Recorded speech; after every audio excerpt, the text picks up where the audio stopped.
HRS. Pada sidang eksepsi, banyak kasus kerumunan. Kenapa aparat cuma fokus pada Maulid FPI?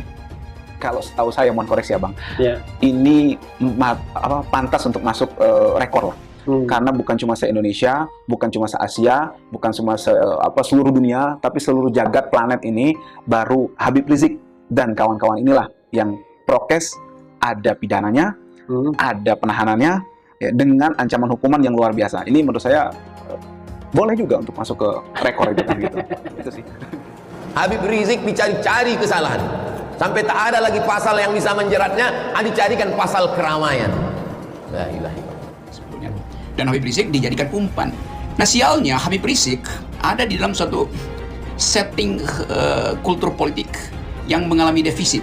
Jadi langsung terlihat kontras moral antara Habib Rizik sebagai petugas rakyat dan Jokowi sebagai petugas partai.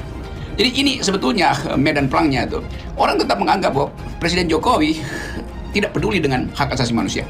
Karena masalah Habib Rizik bukan soal pidana, tapi soal pelanggaran hak asasi manusia tuh, yaitu hak dia untuk memperoleh perlindungan. Justru dalam memberi kritik pada kekuasaan dianggap itu sebagai kriminalitas tuh. Karena itu dicarikan delik yang kriminal, itu kerumunan dia tuh. Tapi karena hanya soal kerumunan, lalu orang bandingkan, loh, si petugas partai itu berkali-kali melakukan hat-trick yang buruk, bahkan bikin gol bunuh diri 3 kali dalam soal kerumunan. Baru-baru ini juga Presiden pergi kemana, ke wilayah mana itu, yang juga menimbulkan kerumunan.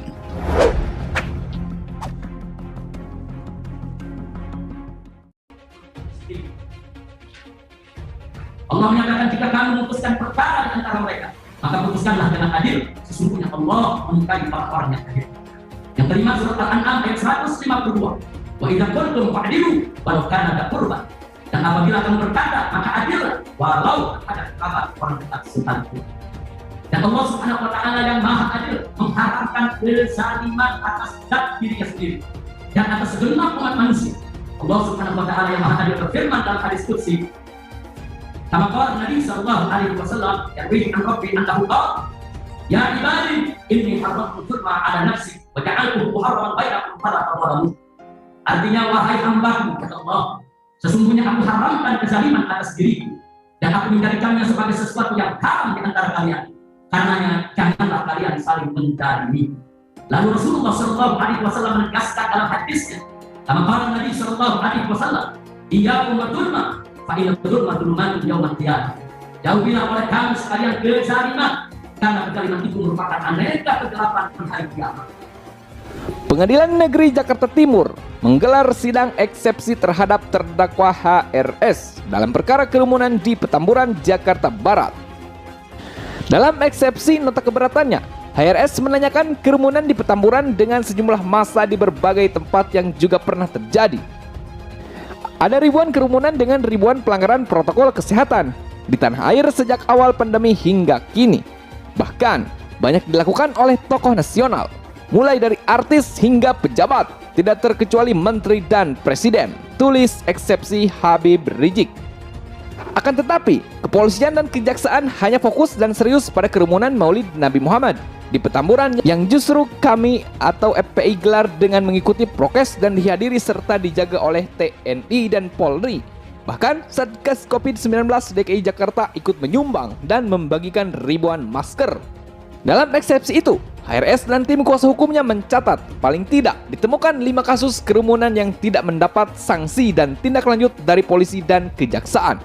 Anak dan menantu Jokowi saat Pilkada 2020 di Solo dan Medan telah melakukan belasan kali pelanggaran prokes, tapi tidak diproses hukum oleh kepolisian maupun kejaksaan.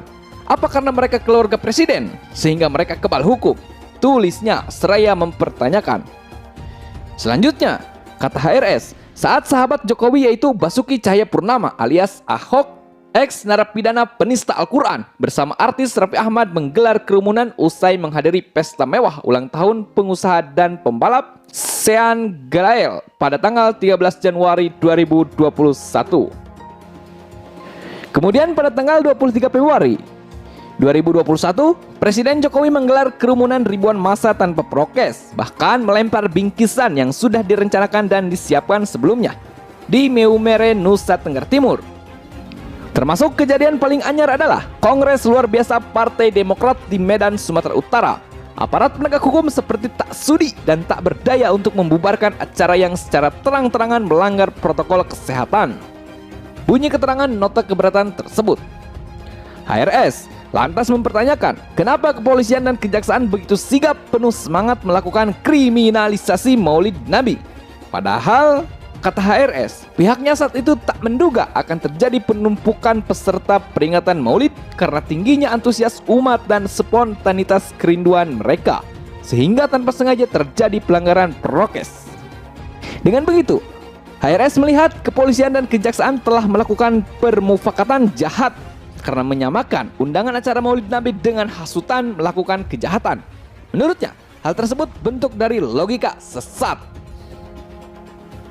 Terakhir, HRS mengajak pihak kepolisian dan kejaksaan agar mau bertobat. Dia mengatakan bahwa hasutan kejahatan dalam kasusnya merupakan fitnah. Demi Allah, saya bersumpah bahwasanya hanya manusia tidak beragama atau anti agama yang memfitnah undangan ibadah sebagai hasutan kejahatan. Karenanya, melalui sidang ini, saya serukan kepada kepolisian dan kejaksaan segeralah tobat kepada Allah Subhanahu wa Ta'ala sebelum kalian kena azab Allah, sebutnya.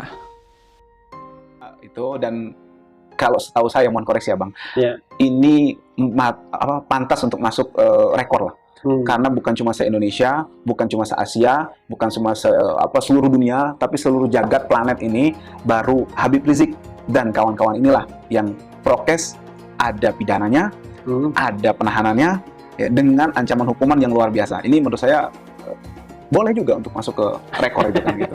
Itu sih. Habib Rizik dicari-cari kesalahan sampai tak ada lagi pasal yang bisa menjeratnya, dicarikan pasal keramaian. Dan Habib Rizik dijadikan umpan. Nah, sialnya Habib Rizik ada di dalam suatu setting kultur politik yang mengalami defisit.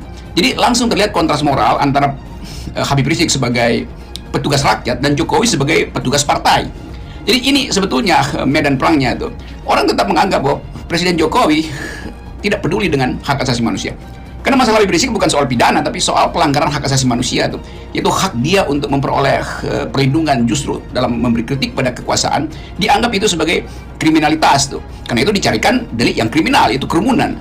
Kalau soal kerumunan, Habib Rizik 3 kali di dalam kasus yang disebutkan tadi, ada tiga kasus yang berimpit di dia tuh.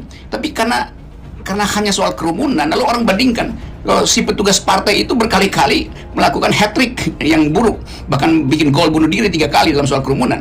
Baru-baru ini juga Presiden pergi kemana, ke wilayah mana itu, yang juga menimbulkan kerumunan. Jadi kontras moral yang orang lihat di situ. Oleh karena itu, dari Garut sampai Jakarta itu orang marah kenapa Habib Rizik tidak boleh hadir di pengadilan. Takut dengan masanya. Kenapa masa nggak bisa dikendalikan? Kenapa masa presiden bisa dikendalikan itu? Jadi soal-soal semacam ini yang jadi background. Mengapa kita mengambil kesimpulan bahwa terhadap Habib Rizik ini ada pengadilan sesat atau pengadilan yang hendak menyesatkan?